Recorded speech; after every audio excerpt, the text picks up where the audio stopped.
할렐루야. 사랑하는 대강의 가족 여러분, 오늘 하루도 하나님의 말씀과 동행하는 삶이 되길 소망합니다. 오늘 함께 나눌 하나님의 말씀은 사도행전 8장 1절에서 8절 말씀입니다. 사울은 그가 죽임당함을 마땅히 여기더라. 그날 예루살렘에 있는 교회에 큰 박해가 있어 사도 외에는 다 유대와 사마리아 모든 땅으로 흩어지니라. 경건한 사람들이 스데반을 장사하고 이와여 크게 울더라. 사울이 교회를 전멸할새 각 집에 들어가 남녀를 끌어다가 옥에 넘기니라. 그 흩어진 사람들이 두루다니며 복음의 말씀을 전할새 빌립이 사마리아 성에 내려가 그리스도를 백성에게 전파하니 우리가 빌립의 말도 듣고 행하는 표적도 보고 한 마음으로 그가 하는 말을 따르더라. 많은 사람에게 붙었던 더러운 귀신들이 크게 소리를 지르며 나가고 또 많은 중풍병자와 못 걷는 사람이 나으니 그 성에 큰 기쁨이 있더라. 아멘. 옛날 체육대회의 하이라이트는 뭐니 해도 릴레이 경주였습니다. 요즘은 어떤지 모르겠지만 보통 400m의 거리를 8명이 50m씩 나누어 달렸던 옛날의 릴레이 경주는 이 100m 달리기와는 또 다른 맛이 있습니다. 이 100m 경주가 박진감이 있다면 릴레이 경주에는 경주자 간의 역전 또 바톤 터치 때의 실주와 역전에서 이 맛과 스릴이 있습니다. 그런데 사실 따지고 보면 릴레이 아닌 것이 없습니다. 한 세대에서 또 한 세대로 이어지는 역사가 그렇고 하루에서 또 다른 하루로 이어지는 한 인간의 인생 역시 릴레이이기는 마찬가지입니다. 이 릴레이에서 가장 중요한 것은 모든 순간순간마다 최선을 다해야 한다는 점입니다.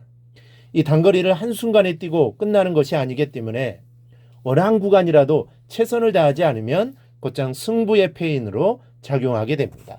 그리고 아무리 최선을 다해 이루게 놓은 것이라 할지라도 무너질 때는 순식간이요. 다시 쌓으려면 처음 시작하는 것보다 갑절은 힘든 것입니다. 그러므로 릴레이에서 있어서 가장 중요한 것은 매 순간 최선을 다해 경주하는 것입니다. 중요하지 않는 순간이 없고 중요하지 않은 사람이 없습니다. 이 복음도 꼭 이와 같습니다. 초대교회 때부터 이어진 복음의 역사를 가만히 보십시오. 베드로와 요한을 비롯한 사도들에게서 스데반으로 복음의 역사가 이어지더니 오늘은 다시 빌립에게로 이어지고 있습니다. 그런데 한 가지 특징적인 것은 이어지는 그 마디마디를 수놓고 있는 공통점이 있다는 점입니다. 그것이 바로 핍박, 즉 박해입니다. 우선 베드로와 요한을 비롯한 사도들이 받은 핍박을 생각해 보십시오. 이 사도행전 6장 1절은 사도들의 핍박 후에 제자애가 더 많아졌다고 기록하고 있고 그 결과 구제하는 일로 인해 7 집사를 선택했다고 기록하고 있습니다.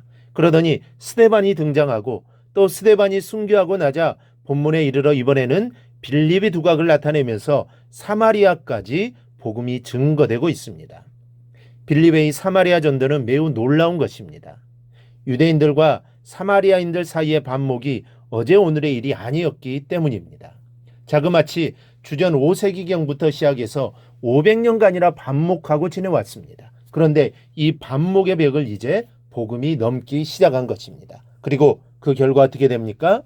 많은 사람에게 붙었던 더러운 귀신들이 크게 소리를 지르며 나가고 또 많은 중풍병자와 못 걷는 사람이 나으니 그 성에 큰 기쁨이 있더라. 예루살렘 교회에 핍박이 오고 그 핍박으로 인해 빌립이 사마리아로 가서 복음을 전합니다. 그런데 그로 인해 놀라운 기적이 일어납니다. 그리고 그 성에 큰 기쁨이 있게 됩니다. 복음은 바로 기쁜 소식입니다. 이 복음을 듣고 영접하는 자마다 기쁨을 얻게 됩니다. 그리고 그 기쁨은 영속적인 것입니다. 그것은 복음이 영생의 기쁨을 주기 때문입니다. 여러분, 사마리아인들은 큰 슬픔 속에서 살던 사람들입니다. 같은 이스라엘 사람임에도 불구하고 유대인들에게 이방인으로 죄인의 대명사로 취급당하는 고통을 받던 이들입니다.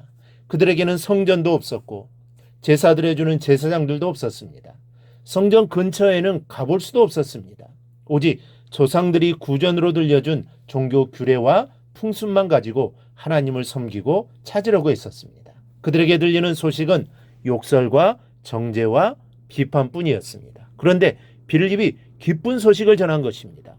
사마리아인들에게 있어 이와 같은 소식은 누구에게서든지 어느 곳에서든지 들어보지 못한 소식입니다. 그러므로 큰 기쁨이 사마리아 성을 휘감고 있었던 것입니다. 여러분, 핍박은 마치 동전과 같습니다. 핍박은 동전의 양면처럼 부정적인 면과 긍정적인 면의 양면을 갖고 있습니다. 복음에서 핍박이 가져다주는 부정적인 면이 현실적인 고통이라면 긍정적인 면은 미래의 복음 전파에 대한 약속이라고 할 수 있습니다. 오늘 본문이 이 사실을 증명합니다. 1절과 4절입니다. 사울은 그가 죽임당함을 마땅히 여기더라. 그날 예루살렘에 있는 교회에 큰 박해가 있어 사도 외에는 다 유대와 사마리아 모든 땅으로 흩어지니라고 했고 그 흩어진 사람들이 두루다니며 복음의 말씀을 전할세라고 했습니다. 언제나 드리는 말씀이지만 중요한 것은 성도의 자세입니다. 핍박이 닥쳤다는 사실은 중요하지 않습니다. 핍박이 고통을 수반하기 때문에 중요한 문제로 생각하고 염려할 수도 있으나 그것은 잘못된 자세입니다. 왜냐하면 그 핍박이 현실적인 고통을 준다고 해서 꼭 나쁜 결과만 가져오는 것이 아니기 때문입니다. 핍박을 대하고 받아들이는 자세에 따라서 오히려 큰 힘으로 작용하고 그 결과 상상할 수 없을 정도의 엄청난 열매를 수확할 수도 있습니다. 그러므로 그리스도인이라면 핍박은 감사로 받아야 하고 때로는 신앙인으로서 강해지고 바로 서기 위해서 핍박을 원할 수도 있어야 합니다. 여러분들의 영적인 건강을 위해 지나치게 잘 되기만 바라고 축복만 바라는 성도들이 없기를 바랍니다. 복음을 위해 때로는 하나님께 핍박을 요청하는 성도들이 되십시오. 오늘 초대교회는 핍박으로 인해 손해만 본 게 아닙니다. 핍박으로 인해 사마리아까지 진출해서 복음을 증거하게 되었던 것입니다. 주마가편이라는 말이 있습니다. 달리는 말에 채찍을 가한다라는 뜻인데 그렇게 해서 달리는 말로 하여금 더 빨리 달리도록 한다는 것입니다. 핍박은 바로 성장하는 초대교회가 세계로 뻗어가기 위한 채찍이었습니다. 여러분의 어떤 채찍이 있습니까? 어떤 고난이 닥치더라도 절대 낙심하지 마시기 바랍니다. 핍박이 오고 고난이 닥칠 때마다 오히려 복음의 릴레이에 동참하는 기회로 삼으면서 살아가기를 바랍니다. 오늘 묵상한 말씀을 굳게 잡고 삶으로 실천하며 살아내는 대강의 모든 성도들이 되기를 축복합니다.